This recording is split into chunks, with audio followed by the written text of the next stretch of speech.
I can essentially find anything in you and me and work on it in myself, and then it manifests through you. Okay. Yeah, I'm coming out of my spiritual closet over here. I started having super psychic dreams, and I started to reach out to people, and it was bullseye accurate. It took a long time to believe that that was actually happening. It opened me up to this whole other metaphysical world, which when you really get into it is quite scientific.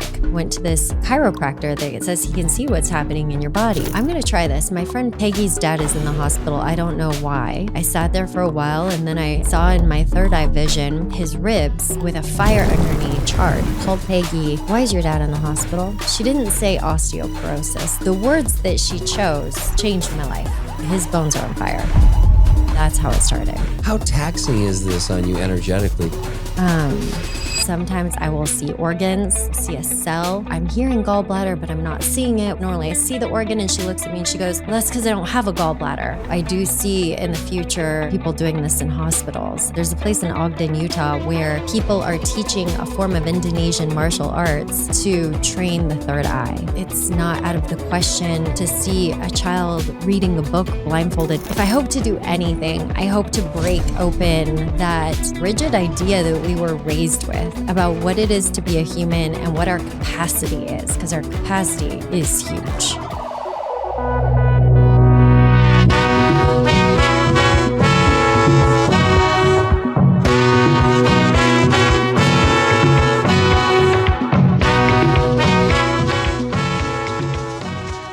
I can essentially find anything in you and me and work on it in myself, and then it manifests through you.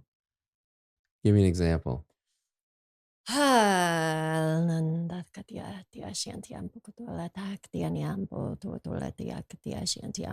Like any broken bits, the whole universe exists in every cell, right? So everything is an inside job.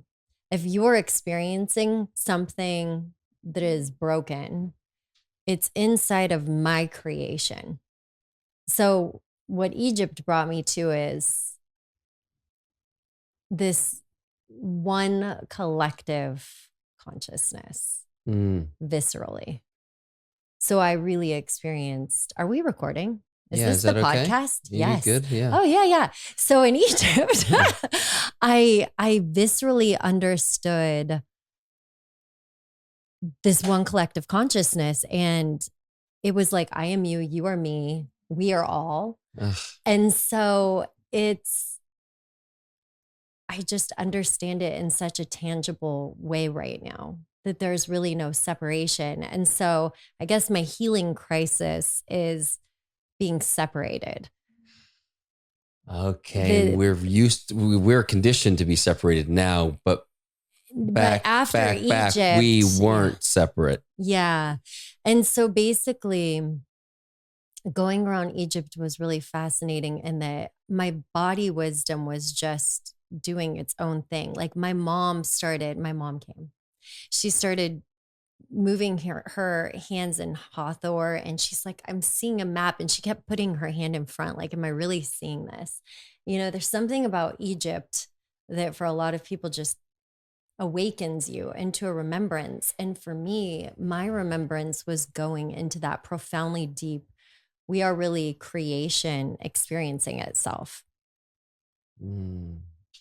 Which is something that for most of us is something that's very just kind of esoteric. It's this idea. It's like, yeah, I get that, but I don't feel it. Maybe I get glimpses of it in a plant medicine ceremony where it's like, oh, okay, I see how this is all connected and but then unfortunately, it's pretty fleeting for me. Yeah.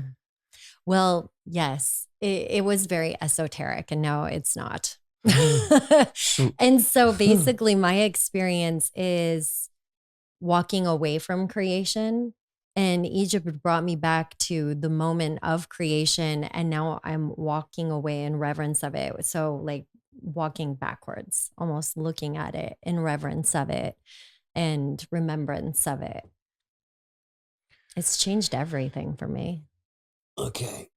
I've got like 4 or 5 things that I wanted to talk about today, and each one of them, particularly with you, could be their own separate podcast. So I'll do what I can best to steer the ship here, because that was the Egypt thing was I was curious about it because Peyton, as you know, just got back from her amazing experience there.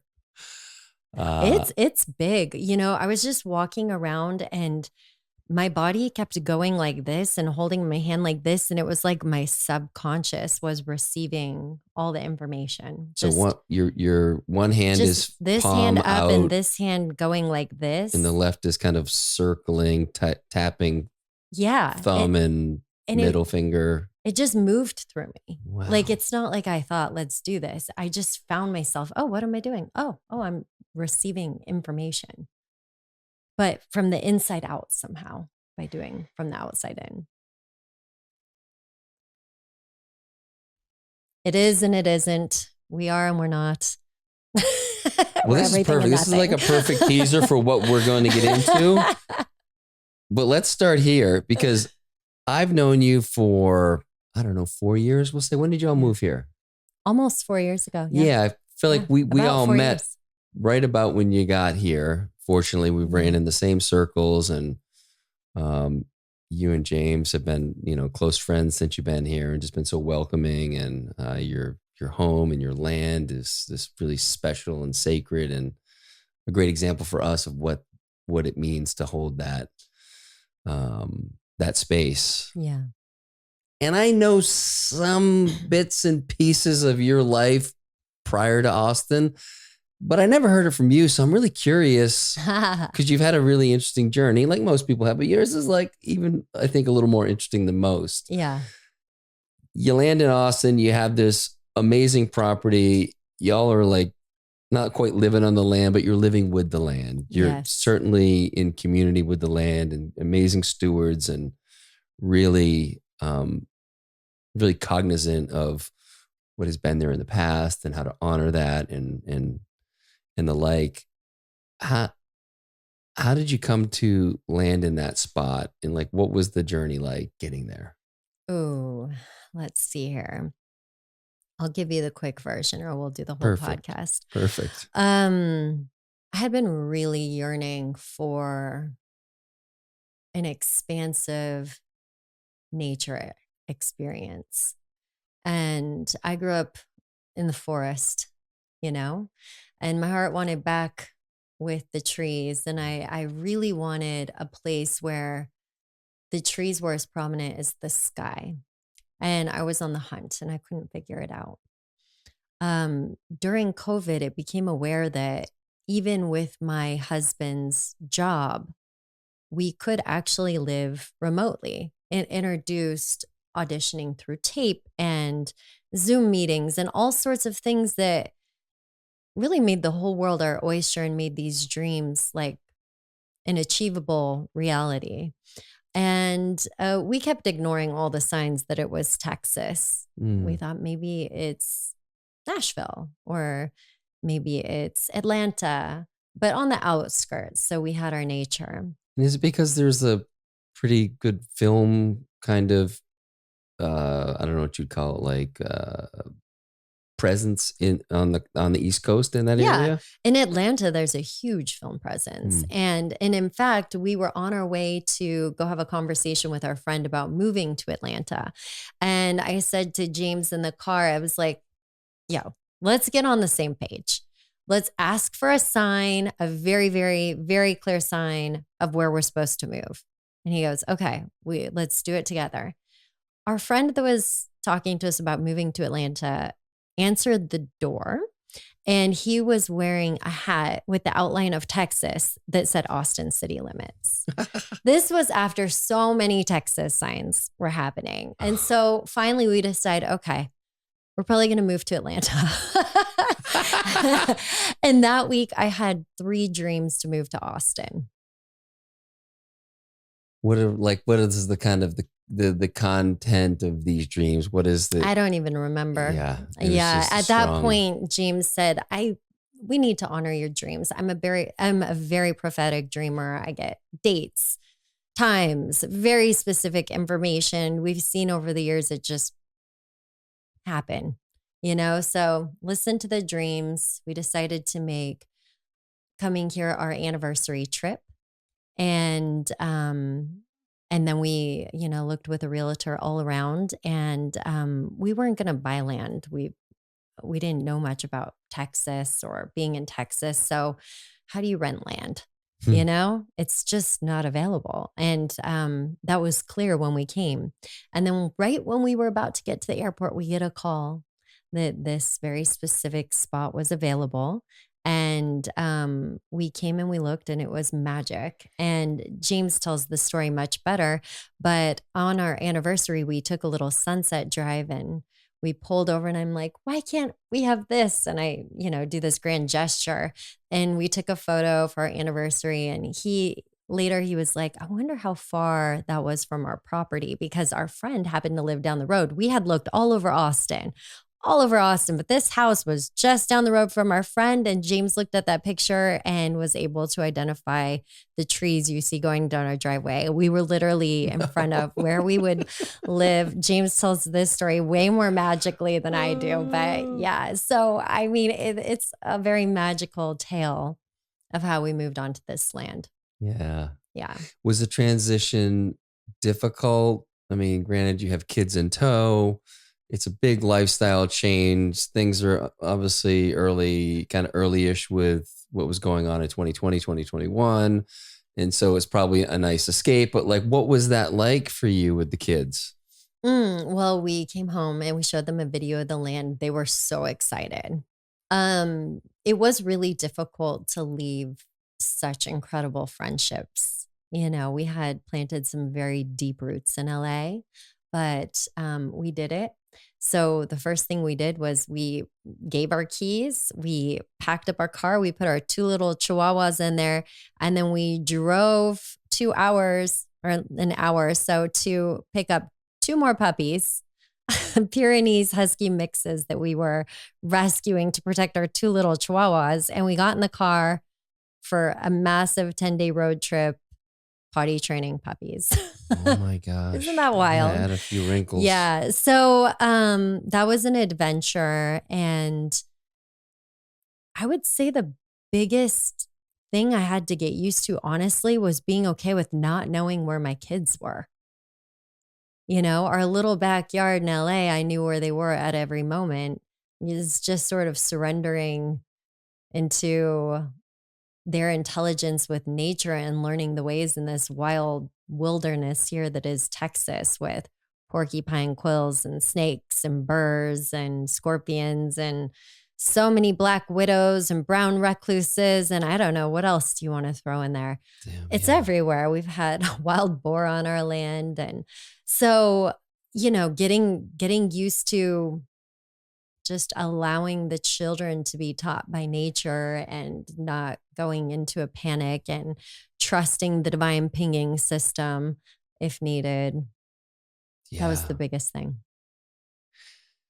Were they homeschooled before you got here? So they were in a homeschooling co-op. Okay. Yeah. We had one at our house with other children, and then they attended one when I got pregnant with Gwen. I was like, yeah, no, not my house. Then they went to another one, and that worked out well for them. They came here, they tried a school.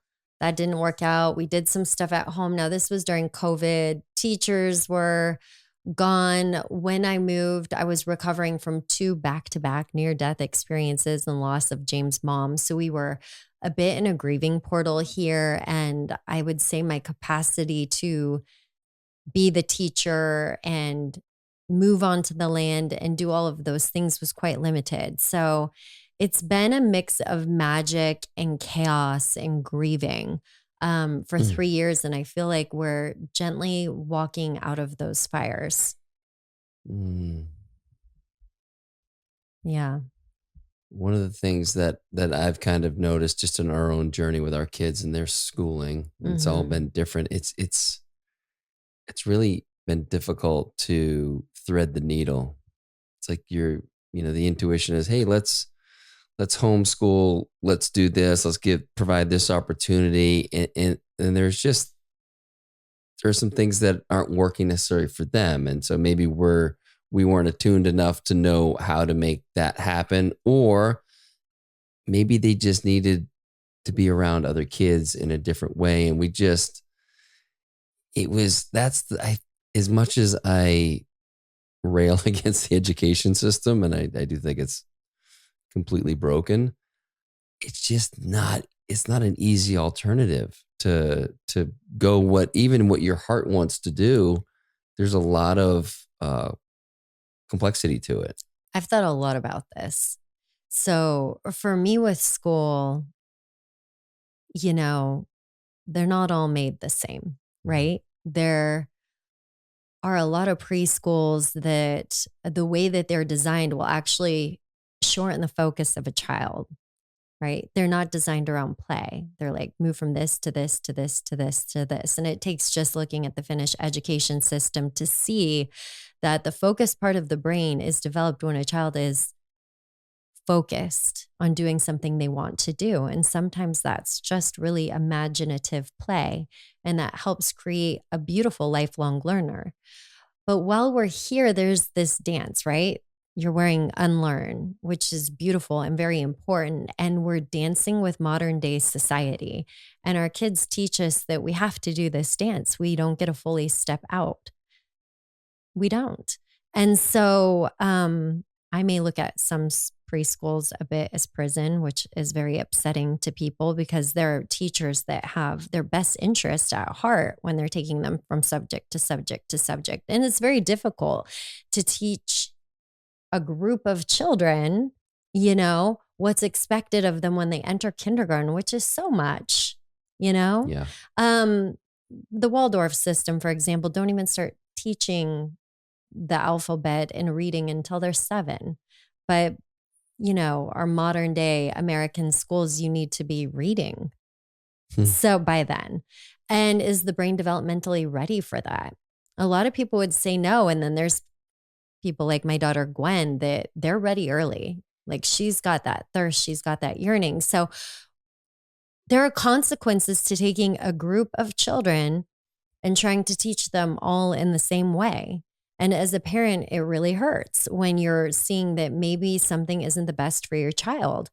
And at the same time, there are some children that thrive in this environment. So my daughter, Olivia, has chosen public school now. Mm-hmm.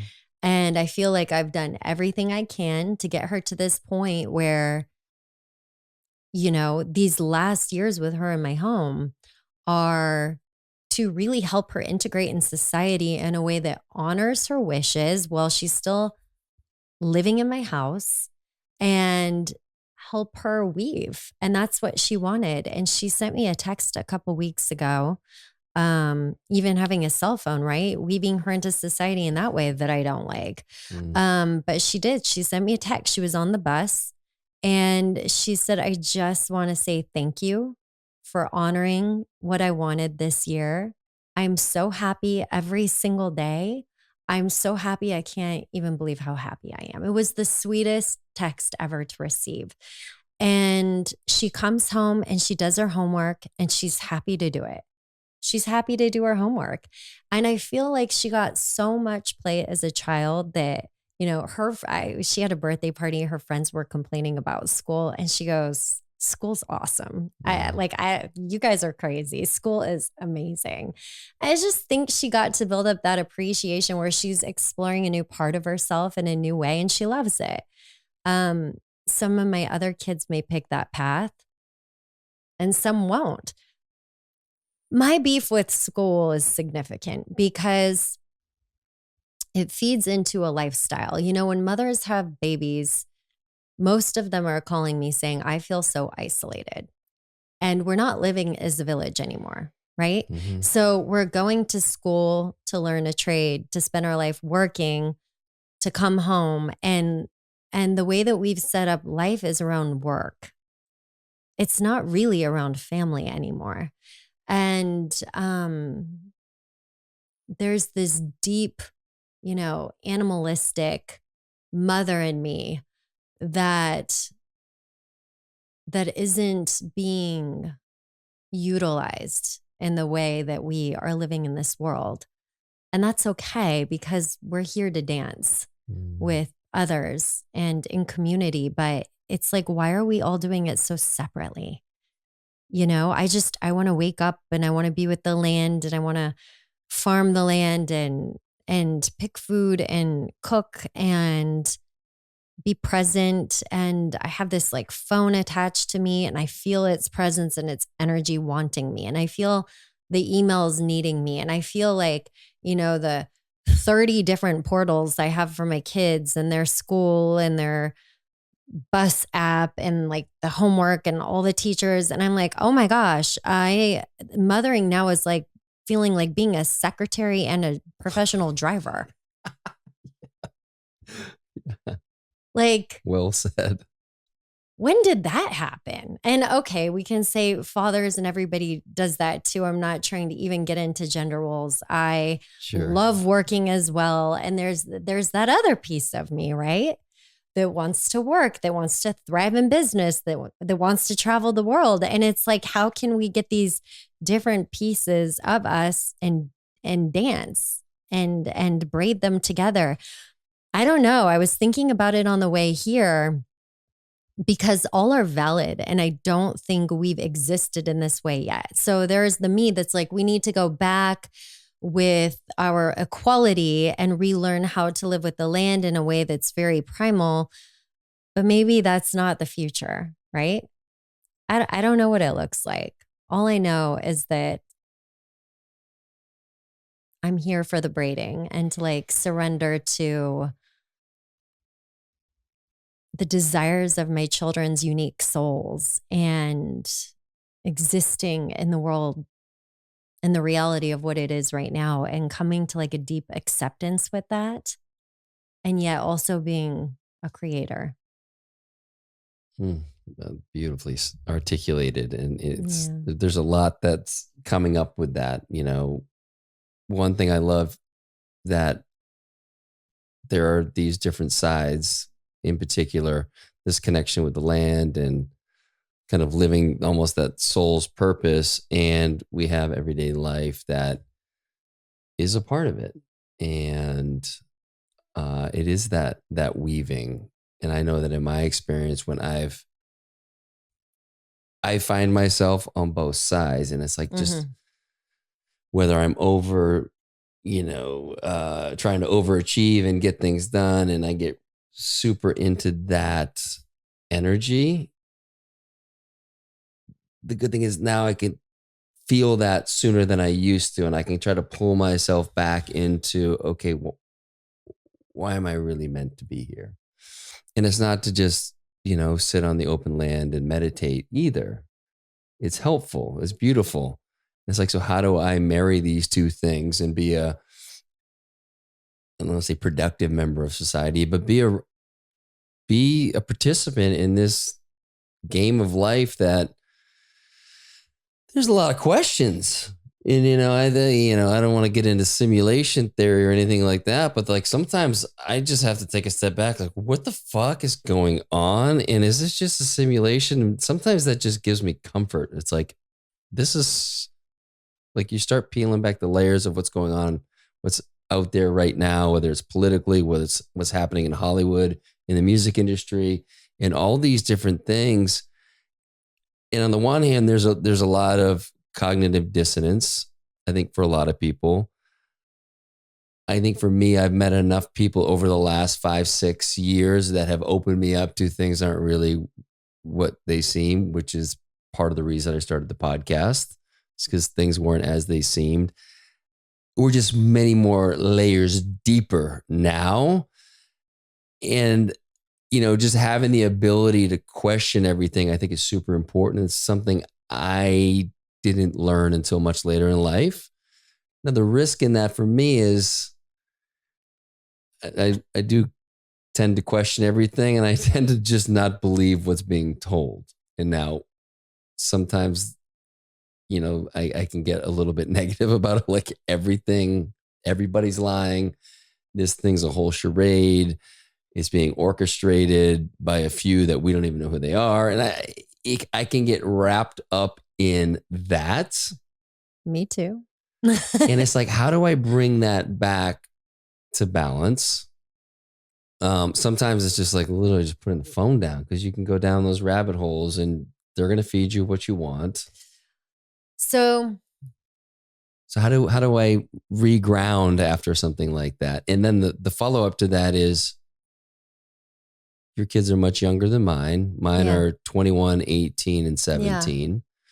Yeah. And so what dosing of, well, let's call it red pilling, do you give them? Because now my kids are pretty keen to what's up, so I can have conversations with them. And I need to still be careful because they can't handle some of the stuff that my other 50-year-old buddies can handle. Yeah. Yeah, true. Well, I think the first thing is, because as I started unraveling what is into what actually is, it's a pretty deep awakening. But a deeper awakening is the one where you see that you're a creator. Okay. You have my attention. And you're living in your creation. Mm. And to take fierce responsibility over your creation. And there's no bypassing in that. It is allowing yourself to awaken as creation itself. And what energy do you want to move through it? So our shadow can work in very sneaky ways. It can work through an addiction to information that validates our rightness. Right? Yeah, well, hand up on that one. Yeah. How do you feel, when you're going down these rabbit holes? It's a dance, right? It's like you have to know. And yet the moment that it is controlling you, then it's time to like shift the dance a little bit. And so it's just becoming very clear and aware how things are moving in your systems and in your body, how you're digesting, right? Mm-hmm. And your body will tell you, I feel uncomfortable. I feel stuck here. I feel, the body systems really tell you how you're processing.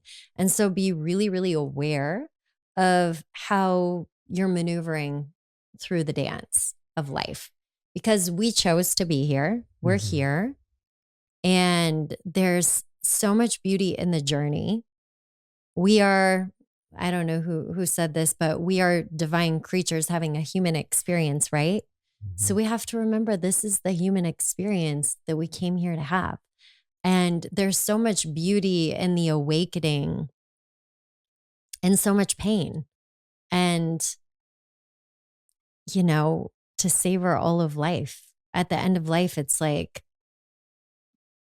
if we zoom out, how present were we with it? How much did it distract us from our heart? How much did it bring us into our heart? How did the pain crack us open in new ways? It's all of it. And I've started to see it a little differently. I'm not so much seeing right or wrong anymore as I am seeing shift. Let's shift. Let's shift this piece. This is feeling outdated now. It wants a shift. We've had that experience. Let's welcome in this new one.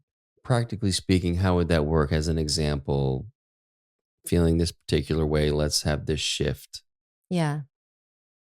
Give me an example of what you're thinking. Well, I'll tell you, again, like what's top of mind right now in the news. Yeah. There's a lot of things, but the P. Diddy stuff, it's just like a rabbit hole. And then it gets me back into the 9/11 narratives. And it's like the stuff that's been hiding in plain sight. And so like the one hand, I'm like, okay, like not even that I wish I had seen it earlier, but like, okay, I'm waking up to this. And then it's an us versus them thing, which to your kind of question earlier, it's like that doesn't feel good for me.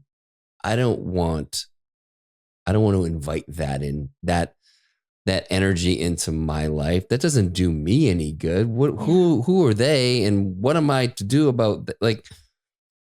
So it's like, how do I bring that back? Like, how do I make that shift into not having it be a distraction, like understanding, getting the information, like, okay, that's interesting. Yeah, that doesn't line up. That's curious. Okay, don't necessarily think that they're credible. Yeah. All right, I have a method. Okay. And by the way, let me just tell you, you have not even seen me be angry before, but like a redhead angry is like a real thing. And so I don't say this from a place of perfection. I'm working, on my own energetic field. I have been incredibly feisty in life, still am, but here's what I got. So we're living on Earth, right? And our bodies are a part of Earth. They're a part of nature, Mother Nature. And we're celestial beings that like come through as a soul and into the body, but we are not our body, but our body is what gives us experience and humanity. And when we put on these earth suits, there's a lineage, there's all sorts of patterns and feelings and things that we would perceive to be difficult and things that we would perceive to be gifts and magic. And so we come in and we have a decision. And our decision is to let the earth suit drive or the celestial light body. So our emotions are valid and they need to be held and seen and witnessed and understood and sit on the bench and be nurtured and babied and given a space to breathe, whether it's through crying or breath. But it looks very different when they're being held versus when they have the driving wheel, right? So it's really about seeing who's got the wheel, who's driving the seat. And as a society, we're collectively becoming more and more aware to parasitic thought forms and patterns. And they're tricky and they hide. They hide, right? And they're addictive. So it's just about, if you can do nothing else, just I invite in God, God is my partner, God to do the dance with me, my higher self, my celestial light body to come in, be present, bring me clarity, and just start there. It's a practice. We're all practicing. There's no, I don't know, gone are the days of gurus, honestly. We're just all really practicing and realizing our humanity, and it's very humbling. Why do you think the days of the guru are gone? Do they all kind of get a little drunk with power and it just kind of, not all, but most? I just feel that I've done energetic work on a lot of gurus. And we all have our shit, we just all have different offerings. For example, I was here in your house yesterday and we had this really beautiful honoring of our friend because all of her children are now out of her house. And we call that empty nesting. Yesterday, we were calling it a free bird phase. I'm just going to tell my kids to always live with me if they want. Yes. But I was having this revelation, I'm so much in my gifts and my magic and so much in my shit and difficulty this year. Like I've never had a harder, more difficult year. And it brought up so much of my internal panic, so much of my survivalist needs. And it was a tough year. And I've also never been more in my magical divine channel. Like, and it's been really an incredible awakening for me. But yesterday I was looking around and I was just witnessing how each one of my friends in this beautiful sisterhood that we've created has so much magic.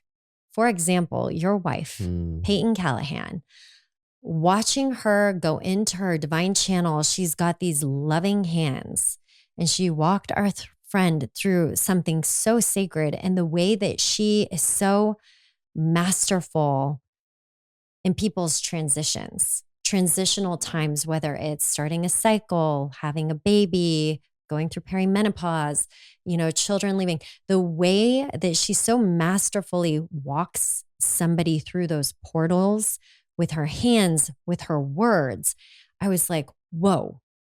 But I also know Peyton's humanity. In that way, she's a guru. In other ways, she's a human. But now we're looking at like the whole person, right? So I'm looking at my whole person. I've never been more in my magic. I've never been more in my shit, And that goes for all of us. And I was looking at another friend of ours. I'm like, gosh, that magic channel is on point. And I know all of her shit too. And I started walking through and I was looking at everybody as I'm like, we all have a guru in us. Everybody has some magic to them. It is also part of our birthright and our humanity. And we're at various levels in awakening to whatever our magic is, right?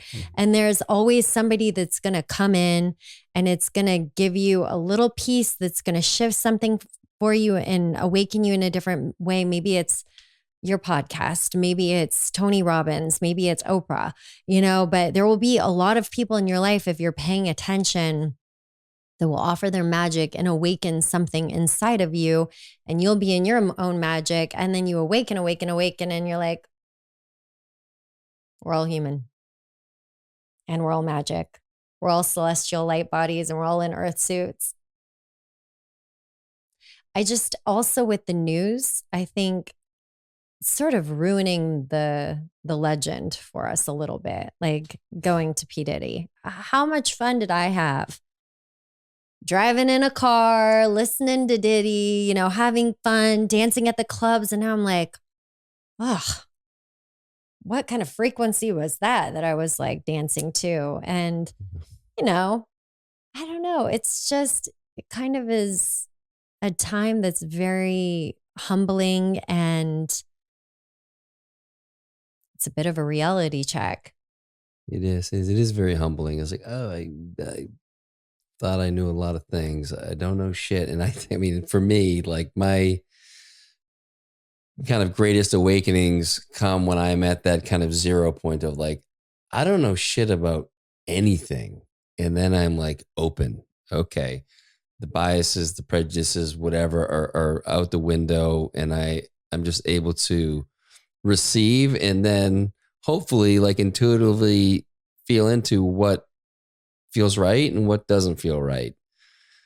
And when I'm not in that, it's just very black and white. And I mean, I grew up very black and white. And I think part of my greatest growth has been living in this gray area. And I fall back into the black and white. There's comfort in that control of knowing.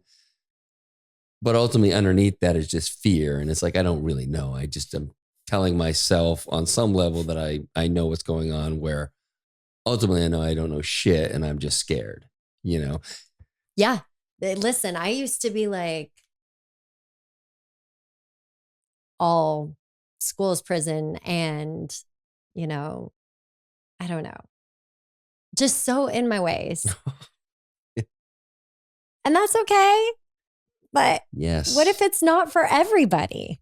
What if some people are like my daughter and it's this magical place to be and thing to do and it's so exciting and you learn so much and you have so much camaraderie and friendship and fun and you're learning new things you never thought you would know about and you actually enjoy the study. I'm getting my fucking glass broken big time this year. Yeah. And that's cool. Like, let me be wrong about so much. perfect example of our kids are our greatest teachers. It's like right there. Just when, I mean, again, like I said, I really against the school system plenty. It wasn't dissimilar to your daughter. I really thrived there. I loved it. I loved the social aspect of it. I loved the game of getting good grades and playing that. And it it was a means to me to go to really, a great college, to play hockey for another 4 years and to do some other things. Like, did you enjoy it? I did. You loved it. Yes. Yeah. And I see with my kids varying degree.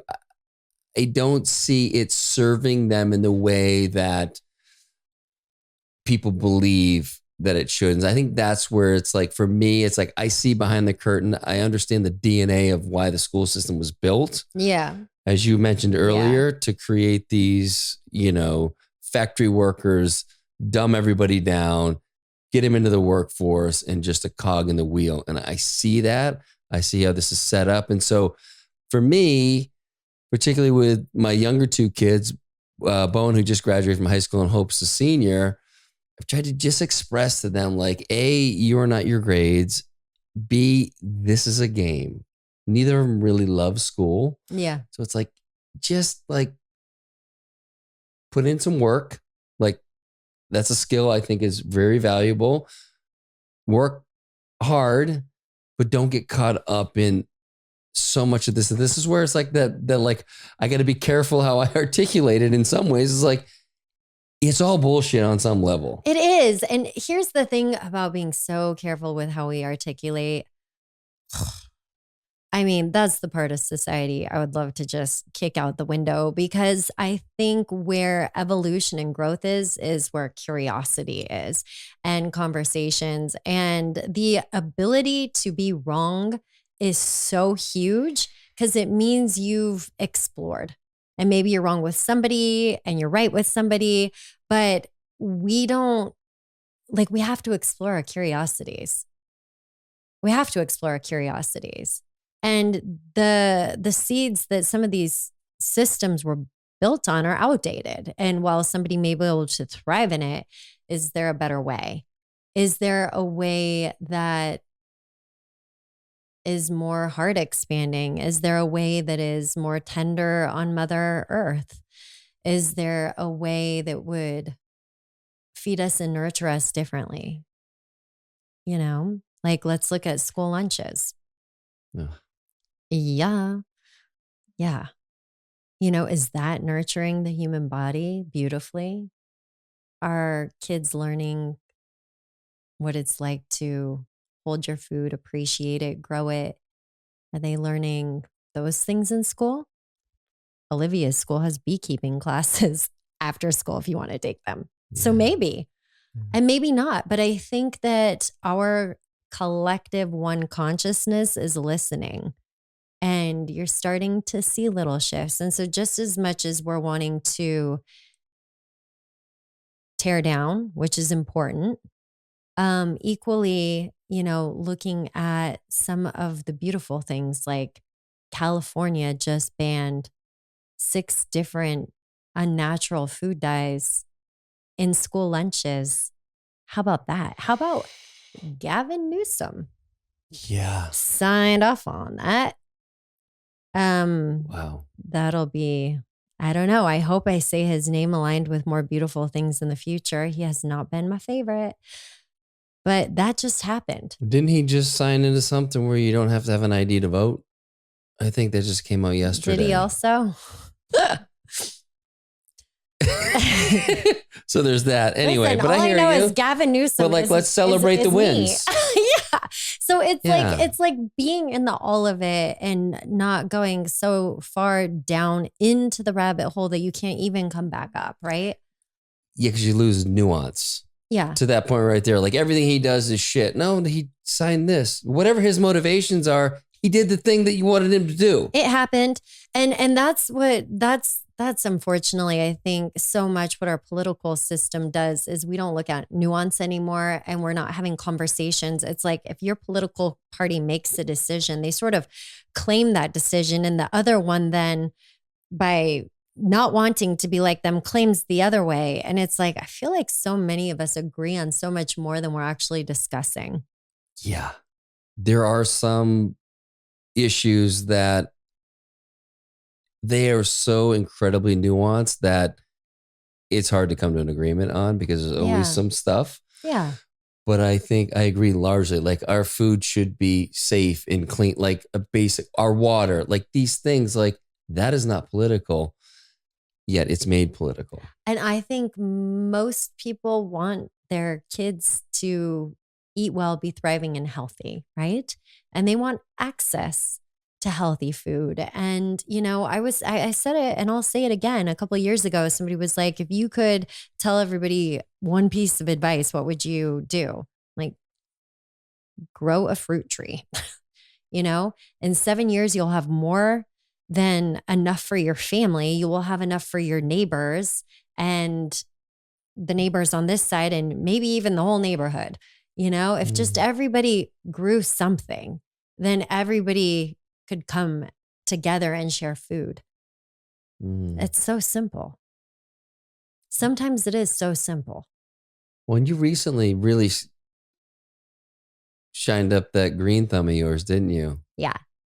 Yeah. I'm all about my chickens right now. Yeah. Okay. Well, I'd love to. I mean, Peyton and I, we came over, we were invited over, had this beautiful tea ceremony, but I got to experience your garden and it is magical and it was really inspiring. Like, oh, this feels like it needs to be a part of what we're creating and who we are. And it's a kind of a nice kind of simple step in that direction. You know, Cal, we're kind of neighbors. We sure are. And so maybe we should have a discussion about food sovereignty, because I know that our friends might be buying the place next to us and we love our neighbors, right? And we're thinking, who's going to get the A2 dairy cow, right? I got the eggs. Yeah. I got the 4 fig trees, the 2 peach trees, the pomegranate tree. Like these aren't producing yet, just starting to 2 pear trees. But like, what are you going to contribute to the food? Not a pig. Not a pig. She is our pet, if that's what you're alluding to. Maybe your contribution is holding the ceremonies, and you do that, right? Sure. And you hold us in so many beautiful ways, but it's about coming together as a society again. I really think it's huge in saying, do we all need a sauna? Can we all just have like one sauna? Can we have one gym amongst the 5 households here? And can we be together just a little more? It creates what you were talking about earlier, that village. Yeah. Can we all maybe do dinners together on Thursday? So that day, not everybody's cooking and we rotate who's cooking. And on Thursdays, it's more about togetherness and one person cooking. There's so many ways that communities can get together and explore with curiosity ways to live differently. And, depending on your urban lifestyle, your rural lifestyle, where you live, different things will be possible. But everybody can grow something, whether it's, some thyme and rosemary in your windowsill with grow lights because you don't even have a window or trees. What is your favorite part about having that garden? Or maybe what have you learned about yourself? Well, I definitely have a favorite part about the garden. So my favorite part about the garden is that I've been working through grief and exhaustion, right? And it's been so deeply healing to me because I moved my chickens into the garden. So they're eating most of my harvest. And it brings me out to the garden, or it brings me outside. And so instead of feeling like I'm always needing to go check out somewhere, I'm really checking in instead. So I've trained myself, instead of checking out, go to the garden. So if I'm feeling like I'm going into an old pattern or habit, I just pull myself together and I go walk outside. And there's something about the natural light that pulls us out of a screen, that pulls us out of, artificial lighting. And it's like a magical connection to earth. It's a magical wake up. I often go barefoot and it just feels really good. And I just feel myself vibrating differently inside. Yeah. And I'm Mm. there. I'm there in the morning. I'm there in the evening and I see the daylight changes and I'm there throughout the day if I can. Have your kids engaged? I guess each probably has their own relationship with it, but what have you seen from them? Yeah. I have some kids that are uninterested and I have some kids that are very interested. Like Amelia, my 8-year-old, she is such a wise one. And she noticed it was really difficult to get one-on-one time with me. She's one of 6. Damn. So she, in all of her intelligence, was like, Mom, I think I found a way for us to have time together, just us and often. I was like, what? She's like, when I get home from school, I'll go to the chickens with you. So every day after school, we go to the garden and I'll give the chickens whatever scraps have happened from cooking that day, which has them all convene over here. And she'll go get the eggs. We'll have a little talk on our walk. We'll have a little talk on our way back. And the connection that we have now is so much deeper. So I'm grateful for her for that. And yeah. You know, my son's pretty great about going out there and changing the water and the food. And there's an awakening. Like if my kids are sick, I have a couple kids that are home today not feeling very well. And naturally, they're just going to want to watch movies. Yeah. Right. But, you know, there's a little bit of a balance, but I'm like, no, you need to have natural light. Go in the hammock or go in the hot tub or go to the garden or lay next to the window, you know, sleep, rest, have some tea, maybe a movie. But like connect with source, connect with that frequency, connect with Mama Earth. There's so much there. And yeah, that's where I'm at right now. So the garden has like changed my life, actually. Yeah. Yeah. Wow. And when you eat something that you grow, I mean, there's nothing better than sage from the land that you picked or rosemary or being like, you're not feeling well. I got thyme, sage, rosemary, all these herbs, they're so powerful. You know, they're medicine. Mm-hmm. So, but when you grow them, they grow for you. So when you touch them, a lot of people will put seeds in their mouth and then they'll plant them. Oh. Yeah, because you're informing the seed to grow for you, what's happening in your body and your DNA. Yeah. So, you know, when you go to the grocery store and you're purchasing fruits and vegetables, you can always do a blessing that helps them, you know, it brings them into your energy. Take a moment, which honestly, as a family, I need to get much better with because this is so important to me and we don't have a routine around it. Mm-hmm. Right. But yeah. But when it comes from your garden, it just hits differently. Yeah. And when it comes from your garden, it hits differently. I mean, I remember just like snacking on all the different things. It was so cool. So fun, right? Yeah. Yeah. Now, during that day, that visit, you, would you say hosted a tea ceremony? Is that proper? Poured tea? Yeah, you poured tea for the 4 of us, and that was beautiful.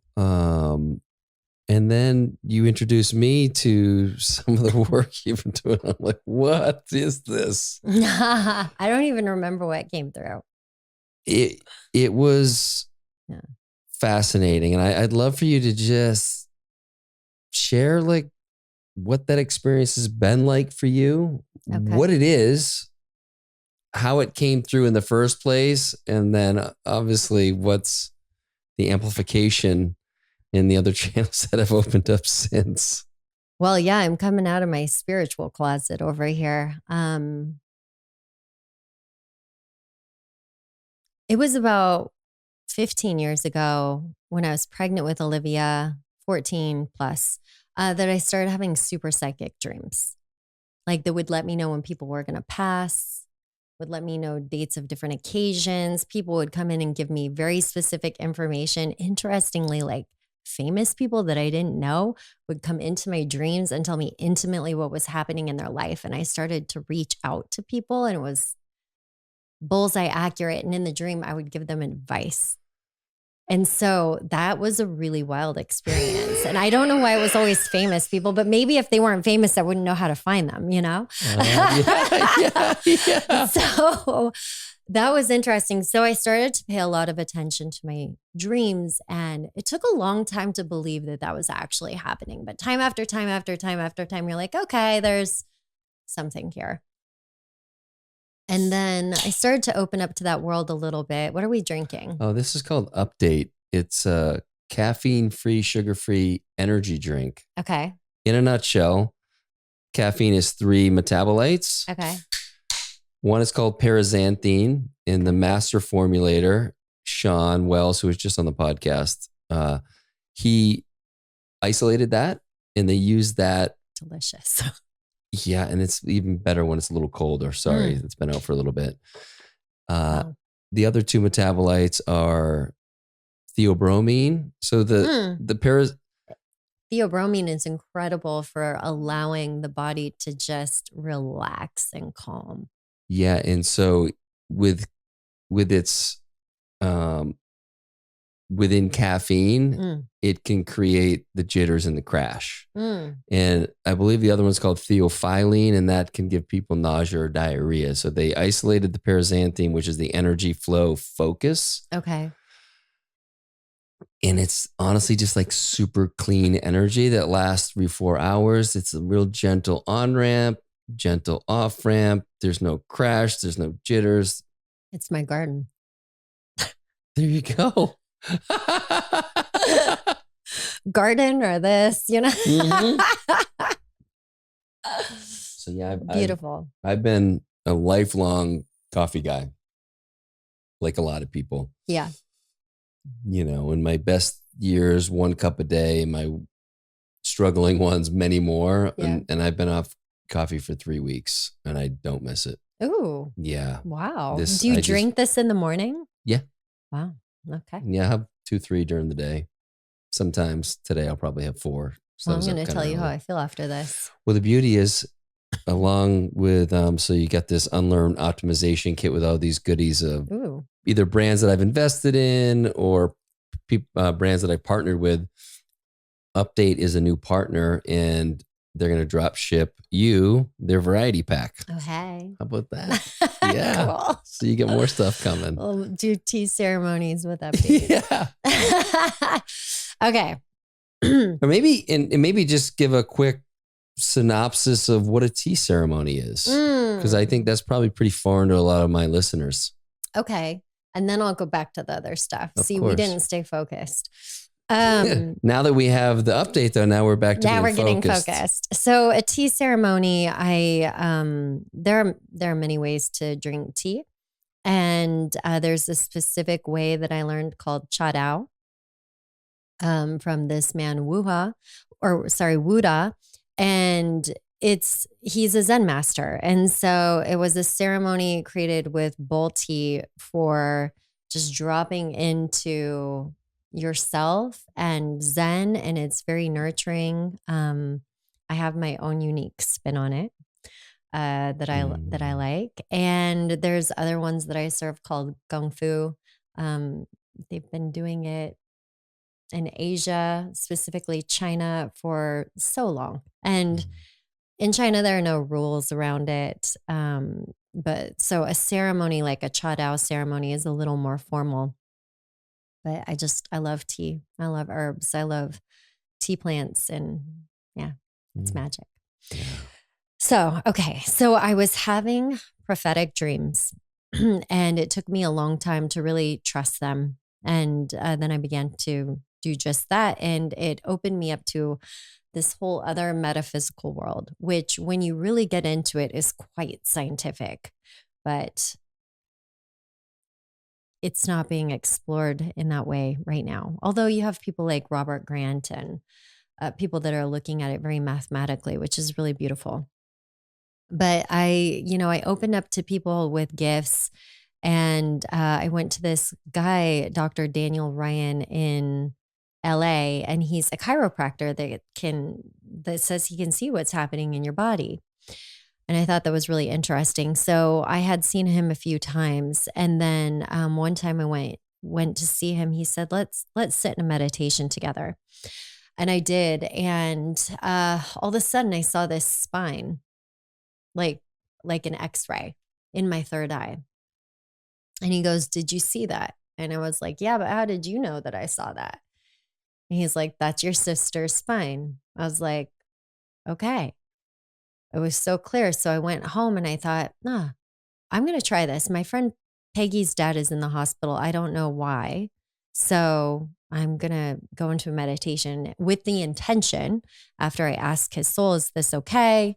Get permissions. I went in to a meditation and I sat there for a while. And then I saw in my third eye vision, his ribs with a fire underneath, and they charred.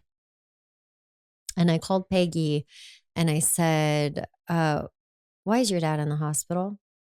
And the words that she chose changed my life forever.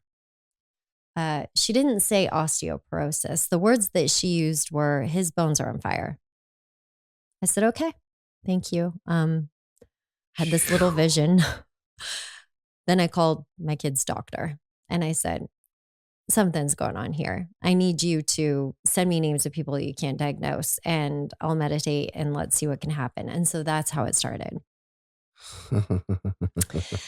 And Cal, it's been wild.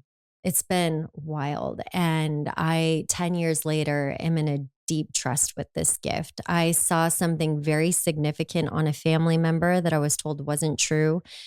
And that family member is tending to exactly that in a very big way right now. And so I am so deeply trusting of these gifts. And sometimes I will see organs. Sometimes I will see a cell. I was just introduced to filaments last week, where I saw this thing and it showed me these filaments and it said, these are filaments not sitting properly in the cell. It's a mitochondrial thing. And I'm like, what are filaments in the body? Get on Google, filaments. There are 3 different filaments in each cell. And so then I go and I get on Google, and Google starts teaching me about anatomy and the different visions that I'm seeing and the different cells and the different nerve cells. And I remember once where, I've been learning with the people that have been allowing me to work on them. Once I was working on somebody and I was like, I'm hearing gallbladder, but I'm not seeing it, which is so interesting because normally I see the organ. And she looks at me and she goes, well, that's because I don't have a gallbladder. That's why you're hearing it, not seeing it. And so it's taken me a long time, but I've really learned to work with this channel. And sometimes it includes remote viewing people's memories that are affecting their body field. And some people would call this a medical intuitive, but it's so much more than that, because it's whatever your field wants to be seen and witnessed and wants to shift. And then I found out that energetic work was just happening. And so I'm now more consciously moving into that. One time I saw a parasite. My friend, she didn't know what was going on with her, and just saw a parasite in her field. And the next day she pooped it out. And so then, my dog had worms, and the treatment that the vet wanted to do, I didn't want to do. So we just sat there and seeing worms in his poop every day. And we're like, okay, this is a little negligent. We have to do something. I'm like, let me see if I can meditate with this. And I watched them until I watched them leave. And the next day he didn't have worms in his poop for the first time in a couple months. And then I did it again to another dog 6 months later. And I realized this is real. This is actually real. Now I've had doctor confirmations. I have seen in real life with my own eyes. I'm seeing memories, energetics are moving through. And now I'm being introduced to this whole new thing that I didn't really understand before, called light language, which now I don't even go into meditations anymore. I utilize light language to read the field, read everything happening in that moment. And, whoa. How do these light languages come to you? They just move through the body. So there's no like learning them. It is just like it comes through a channel and it's like boom. Boom.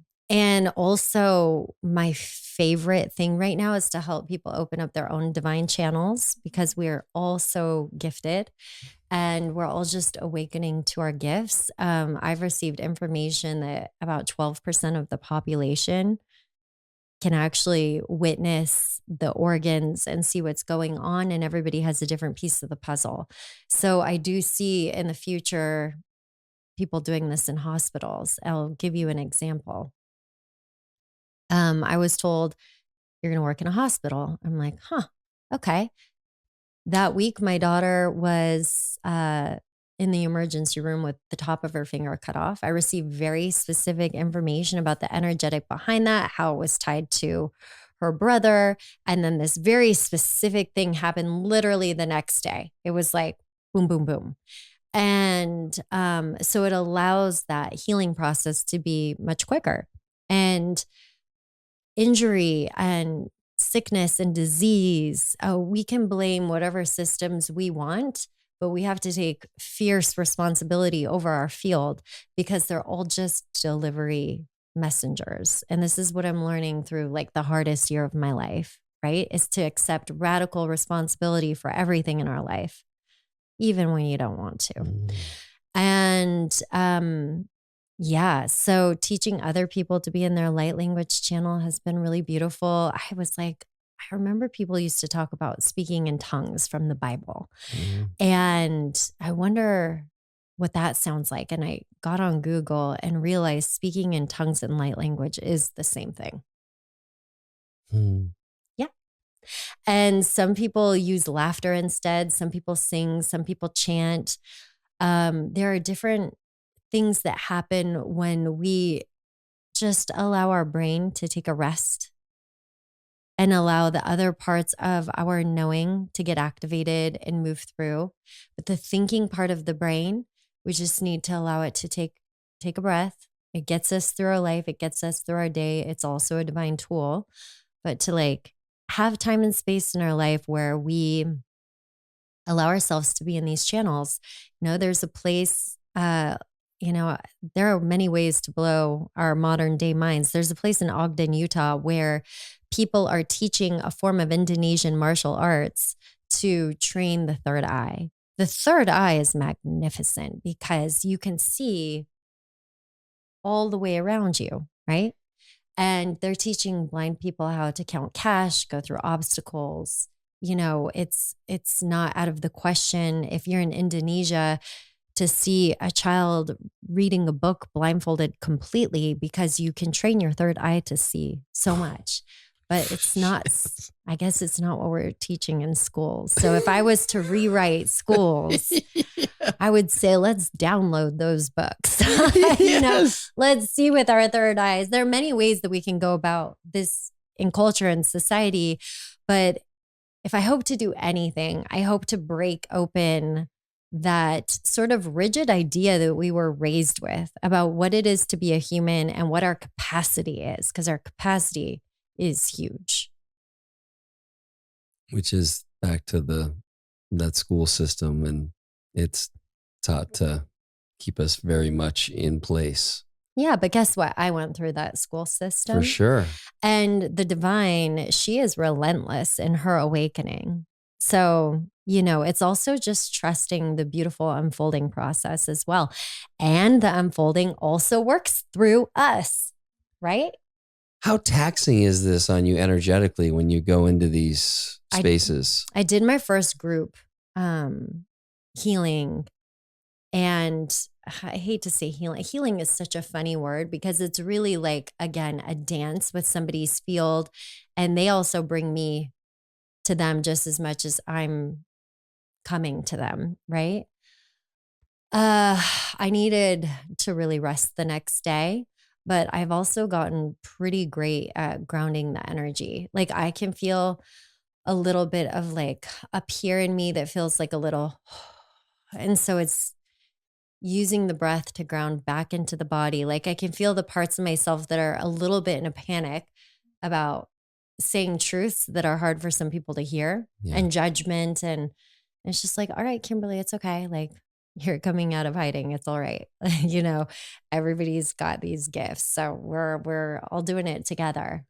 What does coming out of hiding look like for you? How do you, when you envision that, what is kind of the next step on that path for you? Certainly sharing this today very publicly is a step. A lot happens through my throat chakra. So that's the way that I work a lot too, is with sound and energy currents and light language and soul remembrances. And so it's, following a divine path. And for me, this is going to be sharing with people about intuitive parenting, listening to your intuition, opening up your channels, coming together as communities, realizing your divine nature. If we all just like realized our divine nature, and there's, how is somebody supposed to know that they might have medical intuitive gifts unless I'm talking about the fact that it's possible? I had to sit with somebody that does it and then know that it's possible to realize I could go home and practice. I had to have the blessing of a doctor and family members and friends that were willing to let me look silly for a little bit and be soundboards, So we just all have to be willing to like put ourselves out there a little bit. Does this look like workshops, retreats? Like, yeah, these are all things I'm doing now. I'm talking to somebody about creating some courses, and I've definitely started doing group things. There's a group of almost about 50 people. And yeah, I definitely have this like A+ team gently forming around me, which is fabulous. All highly gifted people. And then we just become pieces to each other's puzzle. It's amazing. And also sharing light language. Can I share like a little something? Absolutely. Okay, please. Let me see what my intent will be. It's just to share that I see and honor your divine being. And when light language moves through, it's really just sort of the energy that's in the area. So ha kotuele tianiam pokutualata katia shantiam pokutualata ni ashantiam pokutualata katiania konta tianiala tua shantiam pokutualata katiania hontiania kotua katiania shantiam pokutualatiania shantian tiala tu kotualata katiania potualata na honkatiania shantiam pokutualatiania shantiam pokutualata katiania shantiam pokutualatiania shantiam pokutualata Ontianian gumba tiania tia shantian tiania laturuania pokotualata katiania shantian pokotualata katiania. Onga tiania latiania shantian pokotualatiania shantian pokotualata katiania tia latuturia patia shantian potualatiania tia kotualata katiania. Honkania tiania latuna yalatiania kulatiania pokotualitia tia shantian pokotualata katiania polotuatiania tia latutuania pokotualata. Honka tiashantiam kutualatiania.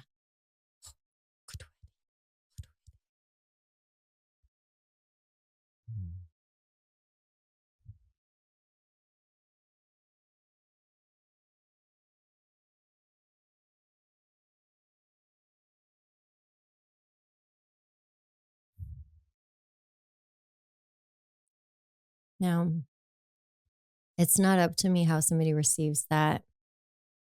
If it sounds like gibberish to them, or if it touched something in their soul, they felt something in their heart. Like, I just really have to be authentically me, and like get really good at letting the rest go.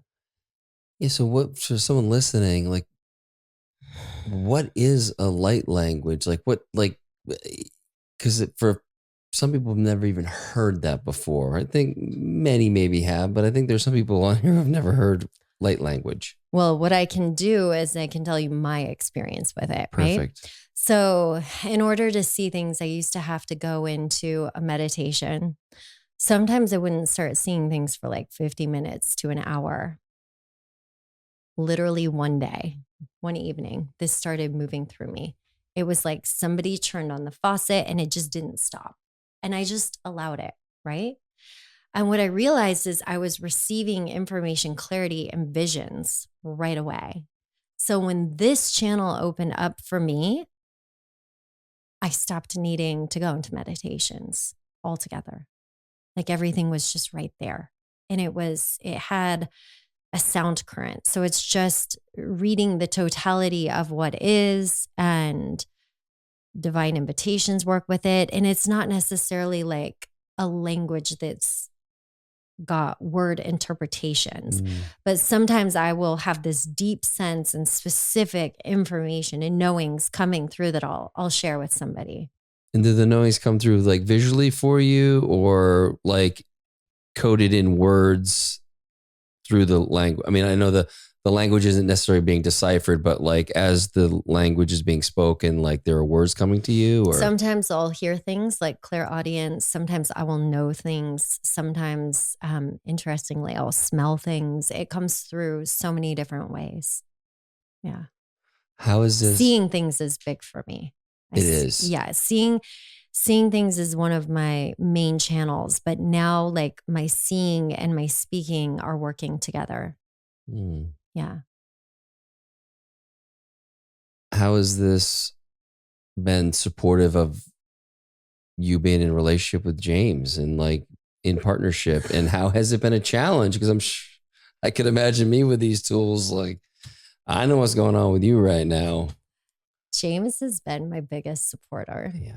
You know, he's definitely been like, maybe we do this privately for a little bit, but, yeah, he said to me recently, he's like, what you're doing is so beautiful. And I just want you to do it in whatever way feels right to you. Like, just know you have my blessing. So it's taken a long time of utilizing these channels, like years and years and years and years of the feedback and seeing how they work and seeing how they operate before it feels like actual, like coming out in a responsible way to share. But it's not unforeseen. There are so many cultures around the world that see and they hear and they speak, you know. You can go into indigenous cultures around the world and they're like, well, yeah, of course. Really? Are you just getting to know this now?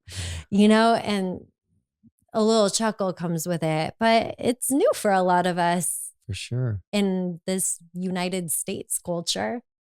How has it allowed you to become more attuned as a parent? Because you and James are already so like just on a frequency with your kids and intuitively knowing what they need and allowing them to have their experience. And I mean, obviously there's room for all of us, but I'm going to take myself off the parenting pedestal for a moment. I snapped at one of my children this morning and I was like,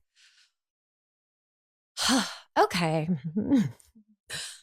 you know better than that. You know, we're all in such a deep state of learning. But yeah, my kids are constantly saying like, Mom, I'm not feeling well. Can you check in on my stomach? Can you do this? Can you do that? Like, can you do energetic work on my head? How about my ear? And I do, but now it's shifting to like, I would like to show you how to do this on yourself. Yeah. Have any of them really taken to that yet? Well, one of my children, and it's not up to me to speak for them, and say who, but one of my children is highly gifted in this area. At least one.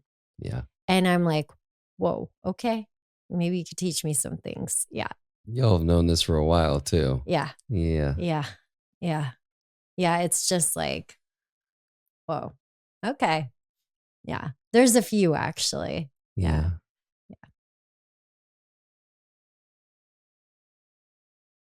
How did Egypt have an impact? Like, I want to I want to just get a broad strokes even of like what this Egypt experience was like for you. I mean, I'm not surprised that you and James and to some degree your kids were really called to have that experience. Yeah. Just knowing what I know about y'all and Egypt, but also like, yeah, what were you most excited about, and what were you most surprised with that experience? Well, first of all, we went during my daughter Gwen's 6th birthday, and she claims that every lifetime she has, she goes to Egypt on her 6th birthday. That's what she says. That's amazing. So we had a friend, like such a dear friend, that treated the whole family on this trip. Mm.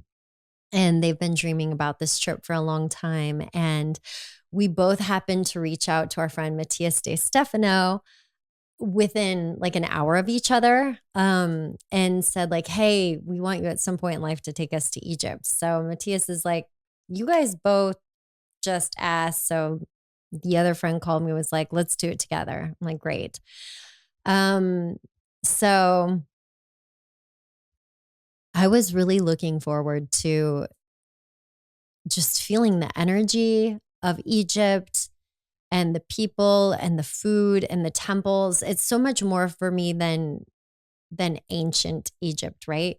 Who's living there now? Mm. You know, that's also just so important to me. I love culture, and it's really beautiful to just watch people and how they're living their lives. And oh my goodness, they live quite differently there than we do here. I would say a lot of people have a lot less. There's not so much consumption happening there. I would say I would like to see more trash bins in Egypt. Mm-hmm. But the food, and there's so much beauty in the people and the children, and these temple gatekeepers. Sometimes I wonder if some of them know how significantly they're showing up. Mm. But it's just so beautiful. And what happened in Egypt was just a profound, humbling, and divine remembrance. Egypt had such bandwidth for me. I just viscerally felt that we're all one. And I will forever live differently. Like, there have people that I have hated politically, or hated, with what they've done in the world. And I just put them all in my womb now. And I'm just like, you're all children of Mother Gaia, and we are all Mother Gaia. So we're all one. And once you look at it in that way, you can realize everybody's piece. Oh, you're here to teach me to love myself differently and put a boundary. Thank you for showing me that lesson. You're here to trigger this part of me so that I can interact with it differently. Got it. Oh, my child, you just made me snap. So you showed me where there's still anger lurking in my body, and lack of patience. So, and it's just looking at everything as everybody is here showing me what's in my field, and taking radical responsibility over my field. And sometimes that means speaking to something, so not bypassing it just because it's in the field, but like speaking. Maybe it does show up as activism in a certain way, or maybe it is just an internal job. I don't know. Like, I'm still learning the dance, and probably will always be learning the dance, but it's rearranged how I see the world completely.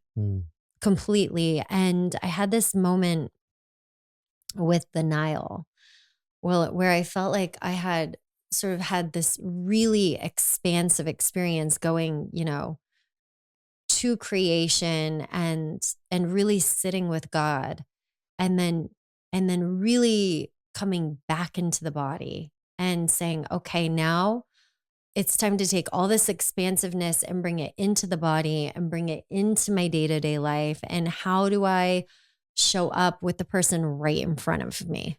Right? at one point I had my feet and my hands in the Nile, and my hands were just going like this with blue lotus flowers. And I was like, I feel like I'm being rebirthed into my body in such like an ancient and biblical way. And wow, what an experience. But like, okay, when you go back home, how are you checking yourself? How are you, accepting responsibility? And also, how are you honoring yourself and loving yourself? And it's just been such an experience.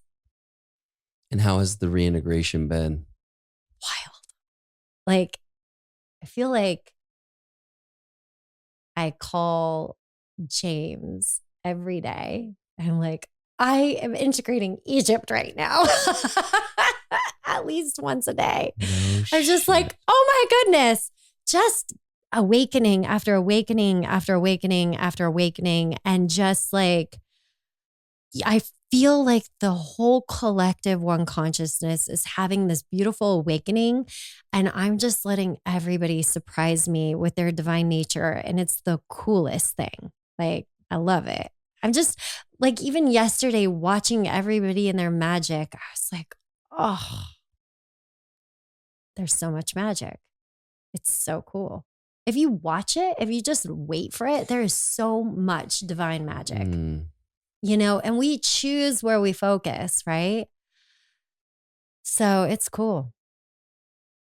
I've softened so much, so many of my edges, and other ones have gotten even more fierce. So hell yeah. Yeah. Yeah. Well, I mean, I think that's a perfect place to wrap. Is there anything else you want to share? Anything that's top of mind for you? Well, yeah.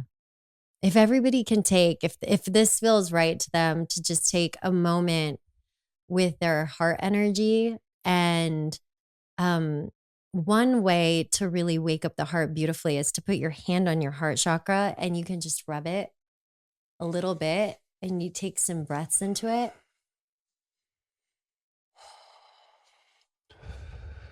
You may even find, like, you see how my thumb just started moving? You may just find that your body wants to do something, and to just trust that and to breathe.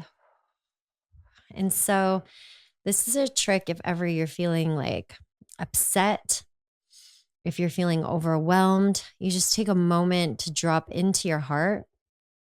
And it's also a really beautiful thing that you can do in the morning, and see if an intention wants to come through for your morning. I do this sometimes in the morning, and I'll hear a word that wants to move through as an intention for the day. And it makes no sense usually. But then at some point in the day, you're like, oh, that. And it helps you like find alignment. So just like a little tiny thing. Love that. Yeah. Yeah.